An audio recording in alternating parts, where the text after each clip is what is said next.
Je me suis réveillée avec l'odeur aseptisée de désinfectant et la lumière crue des néons au-dessus de mon lit. Le bip régulier du moniteur cardiaque était mon unique compagnie. C'était mon anniversaire. Le 12 avril. J'avais imaginé cette journée autrement, peut-être un dîner au bistrot du coin avec Julien, mon mari, un appel vidéo de ma sœur Élise depuis Lyon, des fleurs de mes parents qui habitent toujours notre maison familiale à Annecy. Au lieu de cela, j'étais seule dans une chambre d'hôpital de l'hôpital Saint-Antoine à Paris, couverte de bleus et de points de suture, me remettant d'un accident de voiture qui avait failli me coûter la vie. L'accident s'était produit 3 jours plus tôt sur la 6, alors que je rentrais d'un séminaire professionnel. Une voiture avait dévié de sa trajectoire, me forçant à faire une embardée. Ma Peugeot s'était retrouvée dans le fossé, retournée comme une crêpe. Les pompiers avaient mis 1 heure pour m'extraire des tôles froissées. Fracture du fémur, côte cassée, commotion cérébrale, et une multitude de coupures causées par les éclats de verre. J'avais eu de la chance, selon les médecins. Une chance relative. Les infirmières étaient gentilles, mais elles avaient d'autres patients à soigner. J'ai reçu un « bon anniversaire » générique de l'une d'entre elles, Madame Leroy, suivi d'un regard compatissant qui m'a blessé plus profondément que la perfusion dans mon bras. Pas d'appel. Pas de message. Juste le silence. J'ai attrapé mon téléphone, désespéré de trouver une distraction. Peut-être préparait-il une surprise ? Peut-être y avait-il un problème avec leur téléphone ? Avec des doigts tremblants, j'ai ouvert Instagram et commencé à faire défiler les interminables souhaits d'anniversaire d'anciennes connaissances de la fac et d'influenceurs que je suivais par ennui.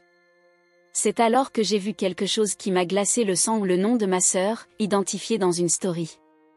Mais ce n'était pas depuis son compte principal. C'était depuis un compte que je ne reconnaissais pas. Je me suis redressée dans mon lit, malgré la douleur qui irradiait de mes côtes. La chambre d'hôpital semblait soudain plus froide, plus impersonnelle. Sur ma table de chevet, il y avait un vase sans fleurs, un gobelet d'eau à moitié vide, et un exemplaire froissé du Parisien que l'infirmière de nuit m'avait laissé. J'ai vérifié mon téléphone une nouvelle fois. Rien de Julien. Rien d'Élise. Rien de mes parents. Je me suis souvenu de notre dernier appel, 2 jours après l'accident. Julien semblait préoccupé, distant. « Je suis débordé au cabinet », avait-il dit. « Je viendrai te voir dès que possible. » Je comprenais. Son cabinet d'architecte à Montmartre ne tournait pas tout seul. Élise avait envoyé un message laconique, « Courage, ma belle. On pense à toi. » Mes parents avaient appelé une fois, promettant de venir dès que possible. Personne n'avait mentionné mon anniversaire à venir. L'horloge murale indiquait 11h37. La matinée s'écoulait avec une lenteur insupportable. Docteur Moreau est passé faire sa visite, m'informant que ma rééducation prendrait du temps, plusieurs mois peut-être. J'ai hoché la tête mécaniquement. Le temps, j'en avais. Apparemment, personne n'attendait mon retour avec impatience. J'ai repensé aux années passées. Aux anniversaires chez mes parents où Élise et moi soufflions nos bougies ensemble, nos anniversaires n'étant séparés que de 3 jours. Au petit déjeuner préparé par Julien, avec des croissants de la boulangerie Maison Lendemain et un café parfait. À la façon dont ma mère arrangeait toujours des roses blanches dans un vase en cristal hérité de ma grand-mère. Une infirmière est entrée pour changer ma perfusion. Elle a remarqué mes yeux rouges. « Ça va, Madame Martin ?» J'ai forcé un sourire. « C'est mon anniversaire aujourd'hui. » Elle a posé une main sur mon épaule. « Je suis sûre que votre famille viendra vous voir plus tard. » J'ai acquiescé, mais son assurance sonnait creux. À midi, le plateau repas est arrivé. Purée de pommes de terre, escalopes dures comme du carton, haricots verts trop cuits. Pas même un dessert spécial pour l'occasion. J'ai mangé sans goût, par nécessité. Mon téléphone est resté silencieux. J'ai allumé la télévision pour noyer le silence. Sur France 2, un reportage sur les plages de la Côte d'Azur. Des familles heureuses, des couples enlacés, des enfants construisant des châteaux de sable. J'ai changé de chaîne. L'après-midi s'est étiré interminablement. J'ai pris mes analgésiques, espérant que le sommeil m'emporterait. Mais le sommeil ne venait pas. J'ai repris mon téléphone, parcourant mes photos, mes souvenirs numériques. Julien et moi à Venise l'été dernier. Élise et moi au marché de Noël de Strasbourg. Mes parents dans leur jardin à Annecy, entourés de lavandes et de rosiers. À 16h, j'ai cédé et j'ai envoyé un message à Julien. Hey, comment se passe ta journée? Vu instantanément. Pas de réponse. J'ai attendu. 5 minutes. 10 minutes. Rien. Le dîner est arrivé à 18h. Je n'ai pas touché au plateau. À 19h, alors que le soleil commençait à décliner, projetant des ombres orangées sur le mur blanc de ma chambre, j'ai repris Instagram, cherchant désespérément une connexion, n'importe laquelle. C'est alors que je l'ai vue à nouveau. La story avec Élise taguée. Cette fois, poussée par une curiosité morbide et une solitude accablante, j'ai cliqué dessus. Curieuse, j'ai appuyé sur ce nom d'utilisateur inconnu. Le compte était privé, mais la photo de profil était indéniablement celle de ma sœur. Élise, avec ses cheveux au burn et son sourire asymétrique si caractéristique. J'ai envoyé une demande d'abonnement, le cœur battant, et étonnamment, elle a été acceptée en quelques secondes. C'est à ce moment que le monde que je croyais connaître s'est effondré autour de moi.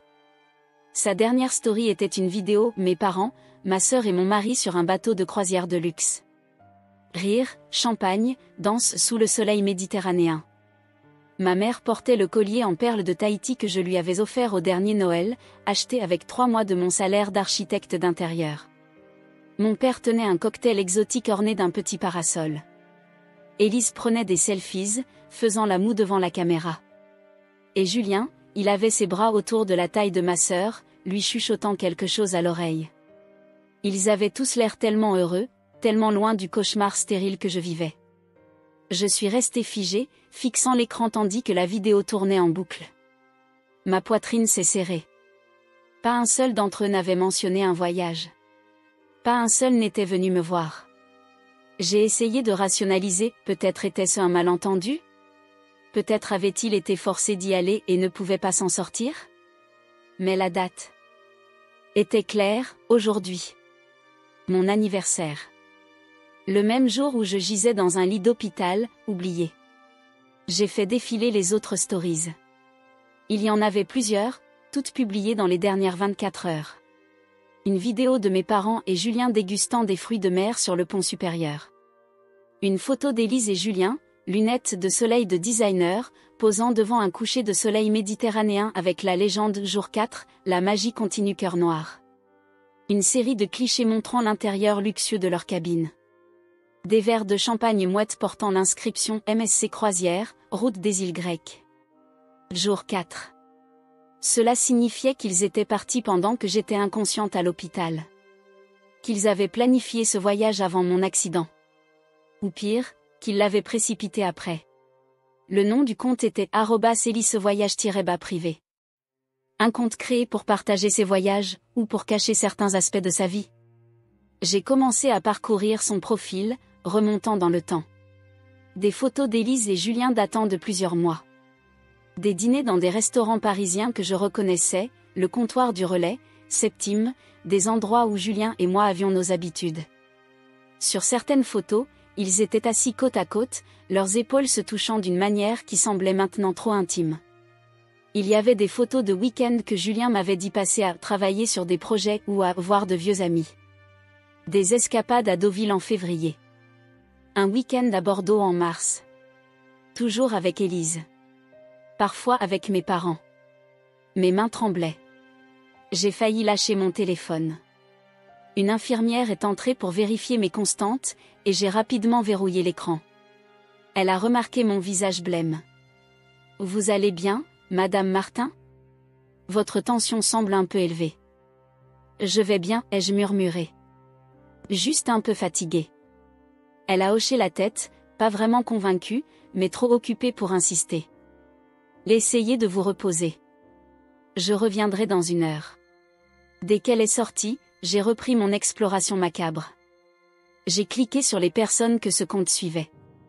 Pas plus d'une 20aine. Des amis proches d'Élise que je connaissais. Quelques comptes de voyage. Et Julien. Son compte principal, pas un compte secret. J'ai vérifié les commentaires sous les photos. Des messages codés entre eux, des plaisanteries privées que je ne comprenais pas. Des cœurs et des émojis de flammes échangés comme une monnaie invisible. Et puis, un commentaire de ma mère sous une photo d'Élise et Julien, vous êtes magnifiques ensemble. Tellement heureux de voir cette complicité entre vous. Cette complicité. Ces mots m'ont frappé comme un coup de poing. Ma propre mère. Celle qui m'avait bercé enfant, qui m'avait conseillé lors de mes premiers chagrins d'amour, qui avait pleuré à mon mariage avec Julien. Elle savait. Elle approuvait. J'ai navigué vers le compte Instagram de Julien. Rien d'anormal là-bas. Des photos de projets architecturaux. Quelques paysages urbains de Paris. La dernière photo de nous deux datait de 3 mois. J'avais remarqué cette absence, bien sûr, mais je l'avais attribuée à sa pudeur naturelle, à sa réticence à exposer notre vie privée. Dans un accès de rage froide et méthodique, j'ai vérifié ses abonnements. Élise y figurait, mais seulement son compte principal. Puis j'ai cherché les mentions « j'aime » récentes. Il avait aimé toutes les publications récentes d'Élise. Toutes. Mon esprit fonctionnait à toute vitesse maintenant, connectant des points que j'avais délibérément ignorés. Les « réunions tardives » de Julien qui se multipliaient ces derniers mois. Sa distance émotionnelle. La façon dont il vérifiait constamment son téléphone, le verrouillant rapidement quand je m'approchais. La manière dont Élise évitait de parler de sa vie amoureuse lors de nos appels hebdomadaires, changeant toujours de sujet quand je mentionnais Julien. Et mes parents. Leurs visites de plus en plus rares à notre appartement parisien. Leurs invitations à dîner qui excluaient systématiquement Julien ces derniers temps, il doit être si occupé, laisse-le se reposer, disait ma mère. Je pensais qu'il respectait simplement son emploi du temps chargé. J'ai fermé Instagram et ouvert ma messagerie. Le dernier échange avec Julien était daté d'hier matin. Moi, les médecins disent que je pourrais peut-être sortir la semaine prochaine. Tu pourras venir me chercher ? Julien, bien sûr, tiens-moi au courant de la date exacte. Je t'aime. Je t'aime. Ces mots vides qui ne signifiaient plus rien. J'ai ouvert la galerie de mon téléphone, parcourant nos souvenirs comme si j'examinais des preuves sur une scène de crime. Nos vacances dans les Cyclades l'été dernier, était-ce là qu'il avait développé ce goût pour les croisières méditerranéennes ? Notre week-end à Bruges en décembre, il avait passé tant de temps au téléphone, prétextant des appels de clients. Le dîner d'anniversaire d'Élise en janvier, où j'avais surpris un regard entre eux que j'avais immédiatement chassé de mon esprit. Le ciel s'assombrissait dehors. La nuit tombait sur Paris, et avec elle, une nouvelle réalité s'installait dans mon cœur. Une réalité où mon mari et ma sœur avaient une relation, où mes parents étaient complices, où j'étais la seule à ne pas être dans la confidence. L'outsider dans ma propre vie. Le moniteur cardiaque à côté de moi a commencé à biper plus rapidement. Ma respiration est devenue laborieuse. Des larmes brûlantes coulaient sur mes joues, mais je les ai essuyées rageusement. Je n'allais pas m'effondrer. Pas maintenant. J'ai pris une décision. J'ai appuyé sur le bouton d'appel de mon téléphone, sélectionnant le contact de Julien. Il était temps de confronter le mensonge. J'ai pris une profonde inspiration, essuyé les larmes de mes joues, et appuyé sur le bouton d'appel du contact de Julien. Il a décroché à la 3e sonnerie, sa voix enjouée, fluide, trop fluide. « Salut, ma chérie. Je pensais justement à toi. » J'ai fermé les yeux, tentant de maîtriser le tremblement dans ma voix. Le mensonge était si flagrant, si insultant. Je pouvais presque le voir, assis sur le pont de ce bateau de croisière, le soleil couchant illuminant ses cheveux bruns, un verre de champagne à la main, Élise probablement à portée de main. « Où es-tu en ce moment ?» ai-je demandé calmement. Une pause, juste assez longue pour éveiller les soupçons. Puis il a répondu, en déplacement professionnel, « Mon amour. On a décroché un gros client à Marseille. Je serai de retour bientôt. » Marseille. Au moins, la ville était cohérente avec la croisière méditerranéenne. Je pouvais entendre le faible son de la musique et des rires en arrière-plan, le tintement des verres. Il a essayé de l'étouffer avec une toux. J'ai souri, bien qu'il ne puisse pas le voir. « J'espère que tu en profites bien, ai-je dit doucement. Il y eut une autre pause. Bien sûr, répondit-il rapidement. Puis, changeant de sujet, comment te sens-tu aujourd'hui? Les médecins ont dit quand tu pourras sortir? Oh, tu sais, ai-je répondu vaguement, jour après jour. Rien de spécial aujourd'hui. C'est bien, dit-il, et je pouvais sentir son soulagement à travers le téléphone. Il pensait que je ne me souvenais pas.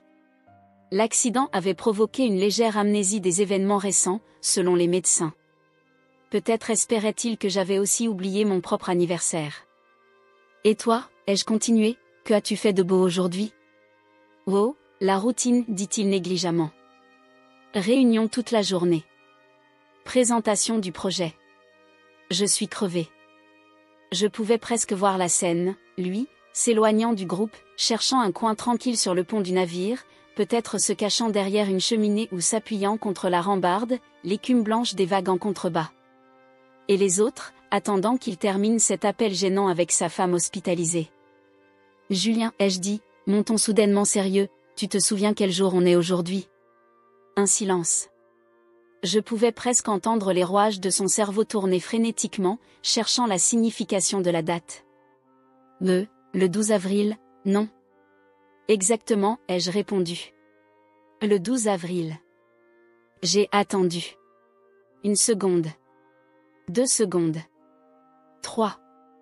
Oh merde, Sophie, s'exclama-t-il soudain, avec un choc si bien joué qu'il aurait pu gagner un César. C'est ton anniversaire. Je suis tellement désolée, avec tout ce qui s'est passé, l'accident, le travail, ça m'est complètement sorti de l'esprit. Ce n'est rien, ai-je dit, ma voix maintenant froide comme la glace. Je comprends que tu sois occupée. Je me rattraperai, je te le promets, dit-il, la culpabilité suintant de chaque syllabe.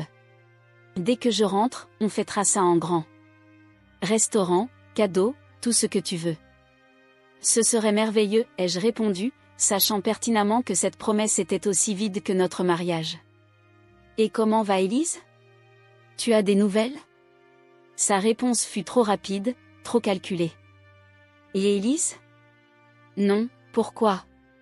Je ne lui ai pas parlé depuis des semaines. Un autre mensonge, si flagrant qu'il en devenait presque comique. J'ai réprimé un rire amer. Simple curiosité, ai-je dit. Elle non plus n'a pas appelé pour mon anniversaire. Tu connais ta sœur, dit-il avec un petit rire nerveux. Toujours dans son monde. Elle a probablement oublié aussi. Probablement, ai-je murmuré. Dans le fond, j'entendis une voix féminine l'appeler. Une voix que je connaissais intimement. La voix d'Élise. Je dois y aller, dit-il précipitamment. Le client m'attend pour le dîner. Je t'appelle demain, d'accord? Repose-toi bien. Je t'aime. J'ai mis fin à l'appel avant qu'il puisse en dire davantage. J'ai fixé le plafond pendant longtemps, la vérité s'enfonçant comme un poignard entre mes côtes. Ce n'était pas seulement une trahison, c'était un abandon. Le jour où j'avais le plus besoin d'eux. Le crépuscule s'installait sur Paris, projetant des ombres violettes sur les murs blancs de ma chambre d'hôpital. Un chariot grinçant passait dans le couloir. Quelque part, un patient appelait une infirmière. La vie de l'hôpital continuait, indifférente à mon monde qui s'écroulait. J'ai repensé à notre mariage, 6 ans plus tôt. La cérémonie à la mairie du 6e arrondissement, suivie d'une réception dans un petit château en Bourgogne. Élise était ma témoin. Elle avait pleuré pendant son discours, disant combien elle était heureuse pour moi, combien Julien était l'homme parfait. Mes parents avaient dansé toute la nuit, fiers et joyeux. Tout semblait si sincère, si vrai. Quand tout avait-il changé? Quand les regards d'Élise vers Julien s'étaient-ils transformés? Quand mes parents avaient-ils décidé que leur loyauté appartenait désormais à ce nouveau couple? Quand étais-je devenue l'indésirable, celle qu'on pouvait laisser seule dans un lit d'hôpital le jour de son anniversaire? Mon téléphone a vibré. Un message de Julien. Encore désolé pour ton anniversaire. Je me rattraperai, promis. Essaie de dormir, l'important c'est que tu guérisses. Je t'embrasse fort. Les mots sonnaient creux. Je ne me suis même pas donné la peine de répondre. Quelques minutes plus tard, comme s'ils s'étaient concertés, un message d'Élise est arrivé. Joyeux anniversaire ma Sophie. Désolée du retard, journée de folie au boulot. J'espère que le moral est bon. Je passe te voir dès que possible. Gros bisous. Cœur rouge, le boulot. Bien sûr. Son travail d'attaché de presse dans cette maison d'édition parisienne qui, apparemment, organisait maintenant des réunions sur des bateaux de croisière en Méditerranée. Puis ce fut le tour de mes parents. Un message vocal laissé par ma mère, sa voix forcée et joyeuse. Ma chérie. Bon anniversaire. Papa et moi pensons très fort à toi. On est chez les Dubois pour quelques jours à Annecy, tu sais comme la réception est mauvaise ici. On t'appellera demain pour prendre de tes nouvelles. Soigne-toi bien. On t'aime. Les Dubois. Nos voisins d'Annecy depuis 30 ans. Je savais, pour avoir parlé avec Madame Dubois la semaine dernière, qu'ils étaient actuellement en vacances en Nouvelle-Zélande pour 3 mois. Les mensonges s'accumulaient, maladroits et transparents. Ils me croyaient si diminué par l'accident, si désespéré d'y croire, que je ne vérifierais pas. Ou peut-être s'en fichaient-ils simplement, confiants dans le fait que je n'oserais jamais confronter cette vérité trop douloureuse. Une infirmière est entrée pour ma dose nocturne d'antidouleur. Elle a remarqué mes yeux rouges et gonflés. « Mauvaise journée ?» a-t-elle demandé gentiment, vérifiant ma perfusion. « On peut dire ça » ai-je murmuré. Elle a tapoté ma main avec compassion. « Demain sera meilleur. » C'est ce que je dis toujours à mes patients. Chaque jour nous rapproche de la guérison. J'ai hoché la tête, incapable de lui expliquer que certaines blessures ne guérissent pas, que certaines trahisons créent des cicatrices permanentes. Comment lui dire que pendant que je luttais pour récupérer de mon accident, les personnes censées m'aimer le plus avaient choisi de m'abandonner? Comment expliquer qu'ils étaient en train de trinquer à leur bonheur pendant que je comptais les minutes dans la solitude de cette chambre aseptisée? L'infirmière est partie, me laissant seule avec mes pensées et le bip régulier du moniteur cardiaque. Je n'ai pas pleuré. Les larmes semblaient inadéquates face à cette trahison. À la place, une nouvelle émotion prenait forme en moi. Quelque chose de froid et de méthodique. Une détermination. J'ai pris mon téléphone et j'ai ouvert une nouvelle note. J'ai commencé à écrire, documentant tout ce que j'avais découvert aujourd'hui. Les photos. Les vidéos. Les mensonges lors de l'appel. Les excuses pathétiques par message. Je crée un dossier, méticuleux et implacable. Non pas pour une confrontation immédiate, mais pour plus tard.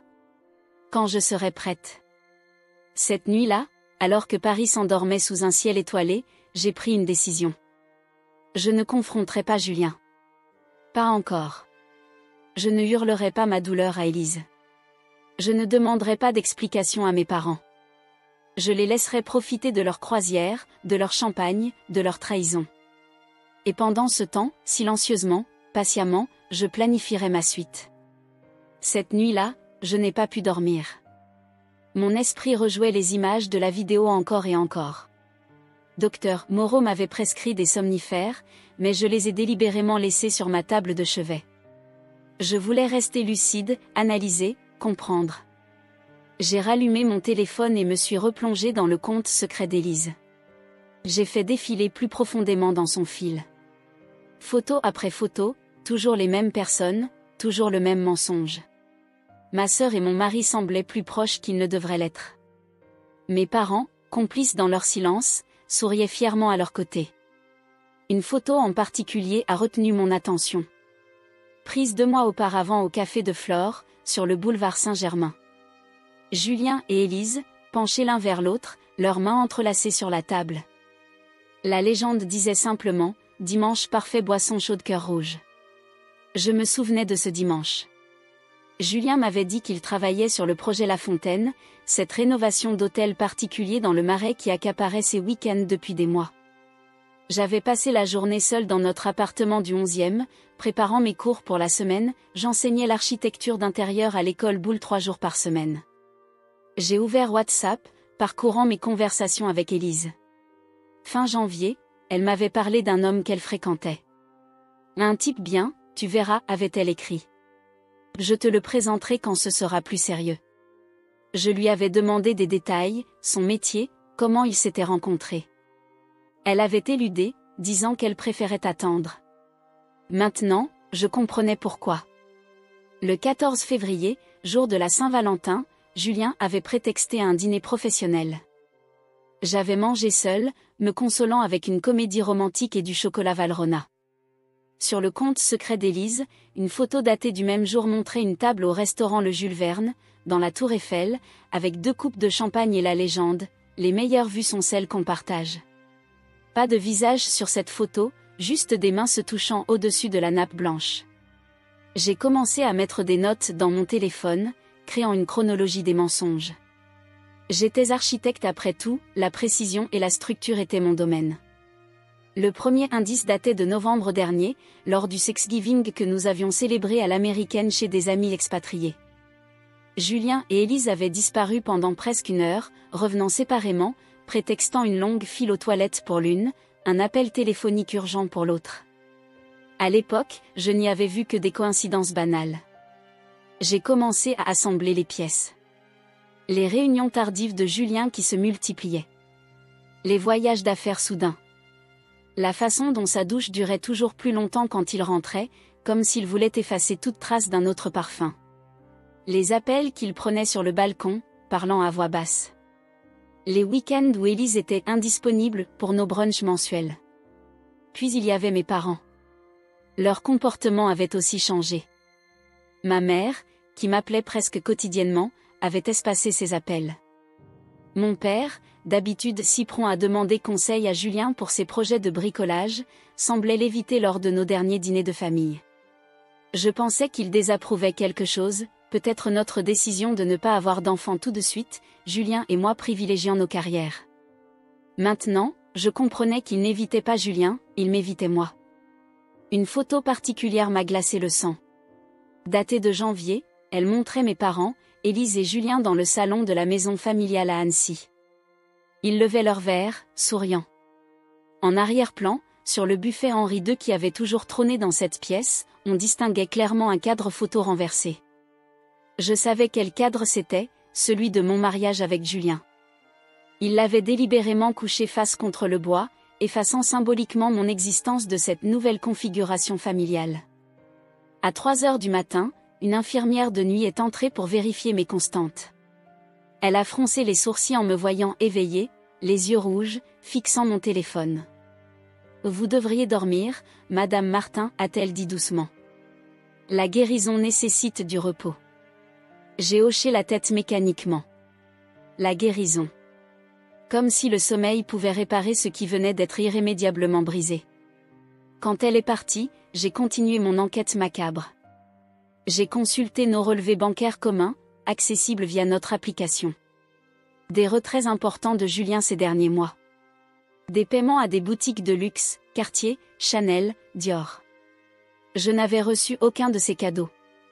Des réservations d'hôtels où nous n'étions jamais allés ensemble. Le dernier en date, un virement de 3 000 € à MSC Croisière 3 semaines auparavant.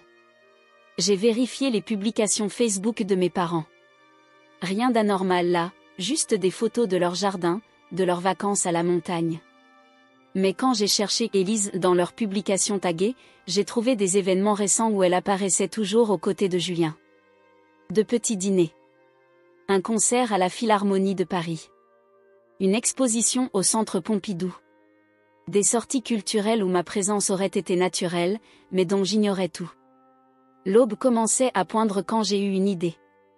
J'ai ouvert Google Photos, où Julien et moi partagions un album familial. Je l'ai parcouru à rebours, cherchant des indices que j'aurais pu manquer. Et c'est là que je l'ai trouvé, le moment exact où tout avait basculé. Noël dernier. Le dîner traditionnel chez mes parents à Annecy. Sur une photo de groupe, j'étais assise entre mon père et Julien. Élise était de l'autre côté de la table, face à nous. J'ai zoomé sur les détails. Le regard entre Julien et Élise, intense, chargé d'une intimité que je n'avais pas perçue alors. La main de ma mère sur l'épaule d'Élise, comme une approbation tacite. Et moi, souriantée. Inconsciente, levant mon verre pour porter un toast à l'année qui vient. Quelle ironie. Je célébrais l'année qui allait détruire mon mariage, ma famille, ma confiance. Je suis remontée plus loin dans le temps, cherchant le point de départ. L'été précédent, peut-être? Ce week-end à Biarritz où Julien et Élise avaient passé des heures à discuter sur la terrasse pendant que je me remettais d'une intoxication alimentaire dans notre chambre d'hôtel. Ou plutôt encore, lors de la pendaison de crémaillère de notre appartement, quand Julien avait insisté pour qu'Élise reste dormir plutôt que de prendre un taxi pour rentrer chez elle dans le 15e arrondissement. À quel moment les regards complices s'étaient-ils transformés en désir? Quand la complicité belle-sœur-beau-frère était-elle devenue trahison? Et surtout, quand mes parents avaient-ils choisi leur camp? Le soleil se levait sur Paris quand j'ai enfin posé mon téléphone. La vérité n'était pas seulement que j'étais trahie. C'était que j'avais été effacée. Remplacée. Ils vivaient ma vie pendant que je luttais pour survivre. Et aucun d'eux ne pensait que je découvrirais jamais la vérité. L'accident m'avait tout pris, ma mobilité, ma paix intérieure, mais il avait aussi exposé la fondation pourrie de mes relations. Il avait arraché le voile de l'illusion, révélant la vérité crue que je m'étais refusé à voir. Le docteur Moreau est passé pour sa visite matinale. Il a commenté mes cernes, a vérifié ma tension, trop élevée, et m'a suggéré de prendre un anxiolytique. J'ai refusé poliment. Je ne voulais pas émousser mes sens, pas maintenant. J'avais besoin de cette douleur, de cette clarté glaciale qui s'installait en moi. « Comment allez-vous aujourd'hui, Madame Martin ?» a-t-il demandé, consultant mon dossier. J'ai presque ri. Comment allais-je? Physiquement brisée, émotionnellement dévastée. Mais étrangement, plus lucide que je ne l'avais jamais été. Mieux, ai-je menti? Je crois que je commence à voir les choses plus clairement. Il a hoché la tête, satisfait, ne saisissant pas le double sens de mes paroles. Pour lui, je n'étais qu'une patiente parmi d'autres, une femme malchanceuse se remettant d'un accident de voiture. Il ne pouvait pas savoir qu'en cette matinée d'avril, dans cette chambre stérile, une autre sorte de rétablissement commençait. Non pas celui de mon corps, mais celui de mon âme. Quand le petit déjeuner est arrivé, un café tiède, un yaourt, une compote, j'ai mangé mécaniquement, mon esprit déjà ailleurs. Je commençais à formuler un plan. Pas pour la vengeance, pas encore. Mais pour la survie. Pour l'indépendance. Pour la renaissance. Je n'étais plus la Sophie d'avant l'accident, cette femme confiante, naïve, qui croyait en la loyauté familiale et en l'amour éternel. J'étais quelqu'un de nouveau, forgé dans la douleur de la trahison et la clarté qu'elle apportait. Et cette nouvelle Sophie ne serait pas une victime. Elle serait la seule auteure de son histoire. Le lendemain matin, j'ai demandé à l'infirmière un stylo et un carnet. Si eux n'allaient pas me reconnaître, j'allais me reconnaître moi-même. J'ai commencé à écrire tout ce que j'avais vu, tout ce que je ressentais. La vérité m'avait brisée, mais je refusais d'être détruite. « Vous écrivez un journal ?» a demandé Madame Leroy en ajustant ma perfusion. « Quelque chose comme ça » ai-je répondu vaguement. « C'est bien. Ça aide à mettre de l'ordre dans ses pensées. » De l'ordre? Oui, c'était exactement ce que je cherchais. Une structure dans ce chaos émotionnel. Une direction au milieu de ces ruines. La première page de mon carnet s'est rapidement remplie. Pas de lamentation, pas de questions désespérées demandant « Pourquoi moi ?» À la place, des faits. Des dates. Des observations. Et entre les lignes, une résolution grandissante. Je ne les ai pas appelés. Je n'ai pas crié. Je n'ai pas demandé pourquoi.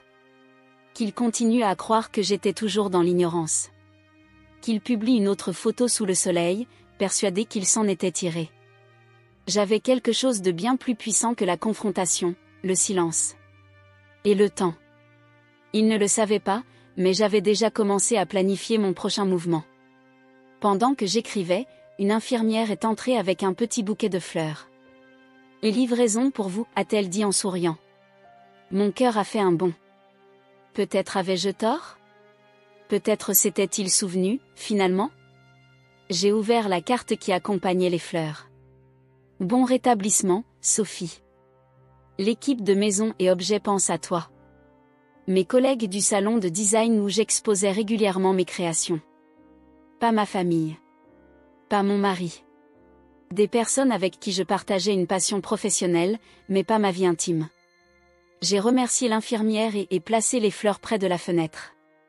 Leur parfum subtil contrastait avec l'odeur d'antiseptique qui régnait dans la chambre. Dehors, Paris s'éveillait sous un soleil printanier.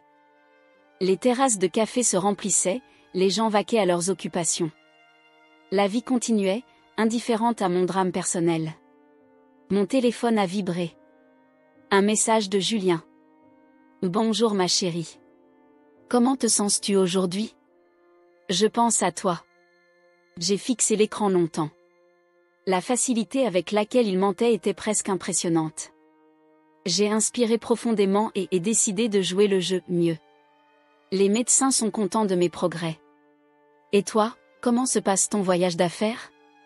Sa réponse est venue rapidement, intense. Beaucoup de réunions. Je t'appelle ce soir?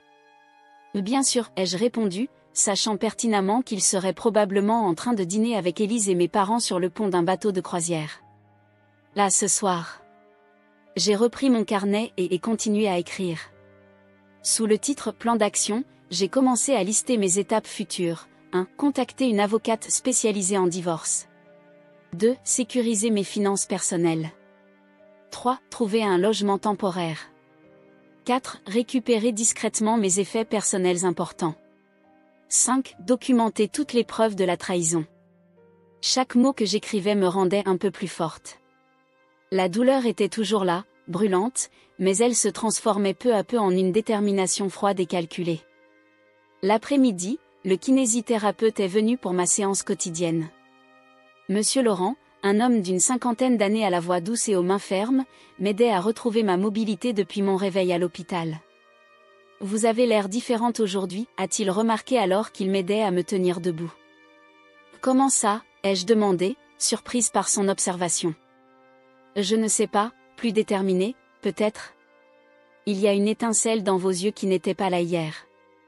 J'ai souri légèrement. Et disons que j'ai pris certaines décisions. Il a hoché la tête sans poser de questions supplémentaires. Nous avons continué les exercices, plus difficiles chaque jour, mais essentiels pour ma récupération. La douleur physique était intense, mais curieusement satisfaisante. Chaque élancement dans ma jambe blessée me rappelait que j'étais vivante, que je guérissais, que je devenais plus forte. Vous progressez très vite, a commenté Monsieur Laurent à la fin de la séance. Là, à ce rythme, vous pourrez peut-être sortir plus tôt que prévu. Cette perspective, qui m'aurait réjoui il y a 2 jours, me remplissait maintenant d'une détermination renouvelée. Sortir plus tôt signifiait commencer plus tôt ma nouvelle vie. De retour dans ma chambre, j'ai ouvert mon ordinateur portable qu'une collègue m'avait apporté la semaine précédente. J'ai commencé à faire des recherches sur les cabinets d'avocats spécialisés en droit de la famille. J'ai trouvé celui de Maître Durand dans le 8e arrondissement, dont les critiques soulignaient l'efficacité et la discrétion. J'ai envoyé un email pour prendre rendez-vous dès ma sortie de l'hôpital. Ensuite, j'ai consulté mon compte bancaire personnel. Heureusement, Julien et moi avions maintenu des finances séparées en plus de notre compte joint. J'avais suffisamment d'économies pour tenir quelques mois, le temps de me retourner. J'ai transféré une partie de l'argent sur un nouveau compte, dans une banque différente. Précaution élémentaire. J'ai également contacté Chloé, une amie d'enfance qui vivait dans le 19e arrondissement. Nous n'étions pas particulièrement proches ces dernières années, la vie, les carrières, les distances nous avaient éloignés, mais elle était une des rares personnes qui n'avait aucun lien avec Julien ou Élise. Sophie. Ça fait une éternité. Comment vas-tu, a-t-elle répondu à mon appel, sa voix chaleureuse et surprise. Je lui ai raconté l'accident, l'hospitalisation, mais pas la trahison. Pas encore. Je me demandais, est-ce que tu aurais une chambre d'amis où je pourrais rester quelques jours à ma sortie? Le médecin dit que je ne devrais pas rester seule tout de suite, et Julien est en déplacement. Ou bien sûr, a-t-elle répondu sans hésitation. Tu peux rester aussi longtemps que nécessaire. Mon canapé lit n'est pas le Ritz, mais il est confortable. Merci, Chloé. Je ne sais pas encore quand je sortirai, mais je te tiendrai au courant. Après avoir raccroché, j'ai ressenti un mélange de gratitude et de tristesse. Gratitude envers cette amitié qui survivait malgré les années. Tristesse à l'idée que les personnes qui auraient dû être les plus proches de moi étaient celles qui m'avaient le plus profondément trahi. Le soir est tombé sur Paris. Julien n'a pas appelé comme promis. À la place, un message: désolé, chérie. Dîner qui s'éternise avec le client. Je t'appelle demain matin sans faute. Dors bien. Je t'aime. Je t'aime. Ces mots qui, autrefois, réchauffaient mon cœur, me semblaient maintenant vides et trompeurs. J'ai éteint mon téléphone sans répondre. Cette nuit-là, allongée dans l'obscurité de ma chambre d'hôpital, écoutant les bruits étouffés des couloirs et le bip régulier des machines, j'ai médité sur le silence. Le silence n'était pas une absence, comme je l'avais toujours cru. C'était une présence, une force. Dans ce silence, je pouvais entendre mes propres pensées avec une clarté nouvelle. Je pouvais sentir ma détermination grandir, se solidifier. J'ai pensé à cette croisière qui les emmenait loin de moi. Ironiquement, c'était aussi un voyage pour moi, un voyage intérieur, vers une nouvelle version de moi-même. Une version qui ne dépendrait plus de l'amour ou de l'approbation des autres pour exister. Au matin, mon carnet s'était enrichi de plusieurs pages. Plans, idées, réflexions. Entre les lignes, une femme nouvelle prenait forme. Pas une victime en quête de vengeance, mais une survivante en quête de renaissance. Docteur Moreau est passé pour sa visite matinale. Vos constantes sont excellentes, a-t-il dit en consultant mon dossier. Et Monsieur Laurent me dit que vous faites des progrès remarquables en kinésithérapie. Quand pourrai-je sortir, ai-je demandé directement. Il a haussé les sourcils, surpris par ma question. Eh bien, si tout continue comme ça, peut-être d'ici une semaine. Mais vous aurez besoin d'aide à domicile, au moins au début. J'ai tout arrangé, ai-je répondu avec assurance. Une amie m'hébergera. Il a hoché la tête, satisfait. Parfait alors. Nous réévaluerons en fin de semaine. Une semaine. 7 jours pour finaliser mon plan. 7 jours avant de commencer ma nouvelle vie. 7 jours pendant lesquels Julien, Élise et mes parents continueraient à croire que j'étais dans l'ignorance, attendant patiemment leur retour. L'ironie ne m'échappait pas. Cet accident, qui aurait pu me tuer, m'avait en réalité sauvé. Sans lui, combien de temps aurais-je continué à vivre dans l'illusion ? Combien de temps aurais-je fermé les yeux sur les signes évidents de trahison ? Je ne croyais pas au destin, mais il y avait une étrange symétrie dans tout cela. Comme si l'univers m'avait brutalement secoué pour me réveiller d'un long sommeil. Avec chaque mot que j'écrivais dans mon carnet, je me sentais un peu plus forte. La trahison avait brûlé mon cœur, mais de ses cendres, quelque chose de nouveau se formait. Pas la vengeance. Pas encore. Mais la clarté. Un but. Le téléphone a sonné. Julien, comme promis. J'ai pris une profonde inspiration et j'ai répondu, ma voix calme et contrôlée. Bonjour, chérie. Comment va ton voyage d'affaires ? Et tandis qu'il déroulait son tissu de mensonges, je souriais doucement. Non pas par bonheur, mais parce que chaque mot qu'il prononçait renforçait ma résolution. Son ignorance de ma découverte était mon avantage. Mon silence était ma force. Quand il a raccroché, j'ai repris mon stylo. Au-dessus de ma liste d'actions, j'ai écrit une simple phrase, « À partir d'aujourd'hui, je ne vis plus que pour moi ».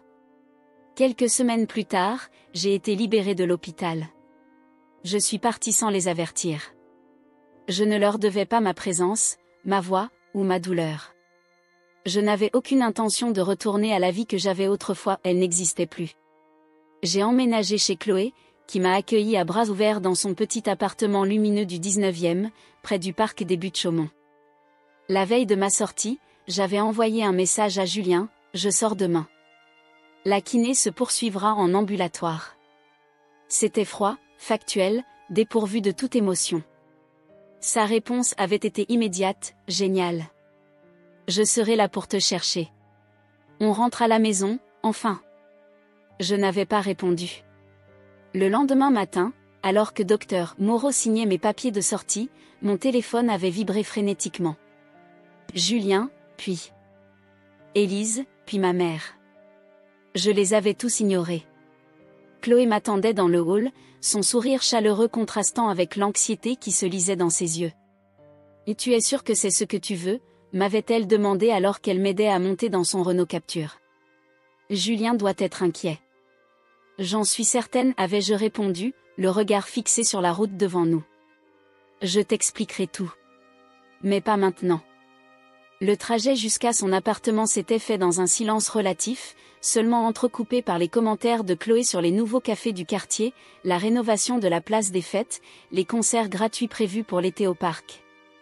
Une normalité réconfortante, à milieu du drame qui se jouait dans ma vie. Maintenant, une semaine après ma sortie, assise sur le balcon de Chloé qui surplombait la rue André Danjon, je regardais Paris s'éveiller. Le ciel s'éclaircissait lentement, passant du bleu nuit à un rose pâle. Les premiers oiseaux commençaient à chanter. Dans quelques heures, les terrasses de café s'animeraient, les écoliers traverseraient la rue en groupe, les facteurs distribueraient le courrier. La vie suivrait son cours, comme elle l'avait toujours fait.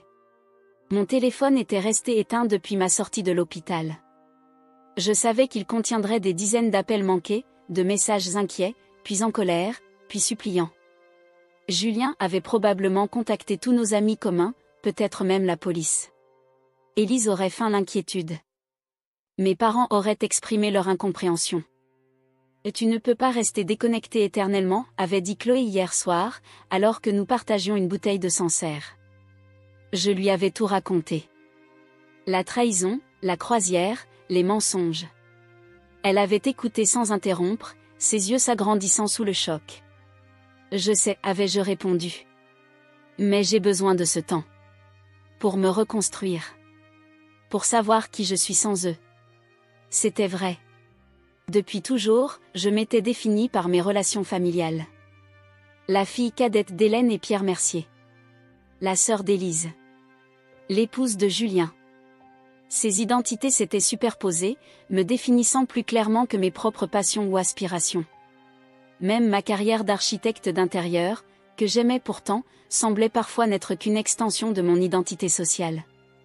Maintenant, ces relations s'étaient révélées illusoires. Et dans cet espace vide, effrayant mais aussi étrangement libérateur, je commençais à me redécouvrir. J'ai regardé l'heure sur la vieille horloge murale de Chloé. 7 heures du matin. J'ai pris mon ordinateur portable et j'ai ouvert ma boîte mail professionnelle. Plusieurs messages de clients s'inquiétant de mon absence prolongée. Un mail de maison et objet confirmant ma place pour le salon d'automne. Une invitation à participer à une table ronde sur l'architecture durable à la Cité de l'Architecture. J'ai commencé à répondre, par ordre d'importance. Aux clients, j'ai expliqué mon accident, mon hospitalisation, et mon besoin de réorganiser mon agenda. À maison et objet, j'ai confirmé ma participation, sentant une étincelle d'enthousiasme à l'idée de présenter mes nouvelles créations. À la Cité de l'Architecture, j'ai accepté l'invitation, proposant même d'élargir le sujet pour inclure la réhabilitation des espaces urbains abandonnés. Pendant que je travaillais, Chloé s'est réveillée et a préparé du café. L'arôme riche et réconfortant a envahi l'appartement. Elle m'a tendu une tasse et s'est assise en face de moi. « Tu as l'air bien ce matin », a-t-elle observé. Presque, sereine. J'ai réfléchi à sa remarque. Sereine n'était pas le mot exact. Déterminée, peut-être. Lucide, certainement. Je reprends le contrôle, ai-je dit simplement. Elle a souri. Ça fait plaisir à voir. Après le café, j'ai consulté les annonces immobilières. Mon appartement avec Julien dans le 11e arrondissement était à son nom, un cadeau de ses parents pour notre mariage. Je n'y retournerai pas. Il me fallait un nouveau départ, un espace qui n'évoquerait pas les souvenirs d'une vie antérieure. J'ai trouvé un petit 2 pièces dans le 20e, près du cimetière du Père-Lachaise. Pas le quartier le plus glamour de Paris, mais vivant, authentique, avec une population diverse et une énergie créative. Le loyer était raisonnable, l'appartement lumineux avec de grandes fenêtres et un petit balcon donnant sur une cour intérieure. J'ai pris rendez-vous pour le visiter l'après-midi même. À midi, Chloé est partie travailler à son cabinet de psychologie dans le 10e. Je suis restée seule, profitant du calme pour contacter Maître Durand, l'avocate spécialisée en droit de la famille. « Madame Martin », a-t-elle dit après que j'ai exposé ma situation. « Ce que vous décrivez constitue clairement un cas d'adultère, aggravé par une forme d'abandon durant votre hospitalisation. Avez-vous des preuves tangibles? Des captures d'écran du compte Instagram secret. Des relevés bancaires montrant les dépenses pour la croisière. Et j'ai enregistré certaines conversations téléphoniques où mon mari mentait sur sa localisation. Parfait. Nous pourrons utiliser tout cela. Quant à votre appartement, même s'il est au nom de votre mari, vous pourriez avoir droit à une compensation financière pour les améliorations que vous y avez apportées en tant qu'architecte d'intérieur. Nous avons convenu d'un rendez-vous pour la semaine suivante. En raccrochant, j'ai ressenti non pas de la satisfaction, mais un certain soulagement. Les rouages de ma nouvelle vie se mettaient en place, lentement mais sûrement. L'après-midi, j'ai visité l'appartement du 20e. Il était tel que décrit, petit mais chaleureux, avec des parquets anciens qui craquaient légèrement sous les pas et une lumière naturelle généreuse. Le propriétaire, un homme d'une soixantaine d'années aux allures d'ancien professeur, m'a plu immédiatement. « Vous êtes architecte d'intérieur ?» a-t-il demandé, intéressé. J'ai toujours admiré ce métier. Créer des espaces qui influencent le quotidien des gens. C'est exactement ça, ai-je répondu, surprise par sa perspicacité. Chaque espace raconte une histoire, influence nos humeurs, nos interactions. Eh bien, j'espère que celui-ci vous inspirera de belles histoires, a-t-il dit en me tendant les clés. Il est à vous si vous le voulez. J'ai signé le bail sur place. 2 mois de caution, premier loyer payable à l'entrée dans les lieux, prévu pour la semaine suivante. En rentrant chez Chloé, j'ai décidé qu'il était temps de rallumer mon téléphone.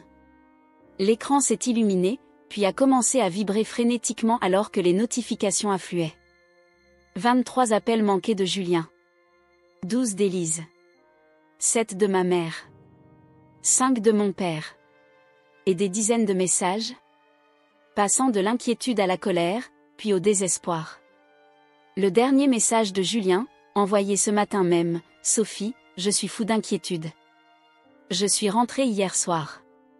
L'hôpital dit que tu es sortie. Personne ne sait où tu es. Si tu vois ce message, je t'en supplie, réponds-moi. Je t'aime. » Il était rentré. La croisière était donc terminée. Je me suis demandé s'il l'avait écourtée à cause de ma disparition, ou si elle avait suivi son cours normal. J'ai pris une profonde inspiration et j'ai ouvert Instagram. J'ai créé un nouveau compte, vierge, sans abonnement ni abonné. J'ai pris une photo de moi devant le miroir de Chloé. Les ecchymoses s'estompaient sur mon visage, ma posture était droite malgré la béquille sur laquelle je m'appuyais, et pour la première fois depuis des semaines, un sourire, féroce, déterminé, éclairait mon visage. La légende était simple, renaître. Pas de tag. Pas de localisation. Mais je savais qu'il finirait par le voir. Et quand il le ferait, je voulais qu'il sache, je n'étais plus la femme qu'ils avaient laissée derrière eux. J'ai publié la photo, puis j'ai éteint à nouveau mon téléphone. Demain, j'irai à notre appartement récupérer mes affaires personnelles pendant que Julien serait au travail. Après-demain, je rencontrerai une décoratrice d'intérieur de mes connaissances qui cherchait une associée pour son studio dans le Marais. La semaine prochaine, j'emménagerai dans mon nouvel appartement. Et dans 1 mois, si tout se passait comme prévu, la procédure de divorce serait lancée. Chloé est rentrée en début de soirée, apportant du pain frais de la boulangerie aux délices du parc et une bouteille de Côte-du-Rhône. Nous avons dîné sur le balcon, regardant le soleil se coucher sur Paris, cette ville qui avait été témoin de mon bonheur, puis de ma chute, et maintenant de ma renaissance. « À ta nouvelle vie » a-t-elle dit, levant son verre. « À la nouvelle moi » ai-je répondu, sentant une chaleur qui n'était pas due au vin se répandre dans ma poitrine. Parfois, la guérison ne vient pas de ceux qui vous ont blessé. Parfois, elle naît du silence qu'ils laissent derrière eux. J'avais passé mon anniversaire seul, mais il m'avait offert le plus grand cadeau auquel je ne m'attendais pas, la vérité. Et désormais, chaque pas que je ferais serait selon mes propres termes. Le ciel s'assombrissait, les lumières de la ville commençaient à scintiller. Une nouvelle nuit s'annonçait, et avec elle, la promesse d'un nouveau jour. Je ne savais pas ce que l'avenir me réservait, mais pour la première fois depuis longtemps, je l'attendais avec impatience. Non pas comme la continuation d'une histoire déjà écrite, mais comme le début d'un récit entièrement nouveau. Une brise légère caressa mon visage, emportant avec elle les derniers lambeaux de la femme que j'avais été. Sur le balcon de cet appartement qui n'était pas le mien, dans cette vie qui n'était pas celle que j'avais planifiée, j'ai senti un sentiment étrange et inattendu m'envahir. Pas du bonheur, pas encore. Mais quelque chose de plus profond, de plus durable. Une paix qui venait de la connaissance de soi, de la certitude que quelle que soit la tempête, je pouvais rester debout. Demain serait un nouveau jour. Et j'étais prête à l'accueillir, non plus comme Sophie Martin, l'épouse trompée et la sœur trahie, mais simplement comme Sophie, architecte de sa propre vie.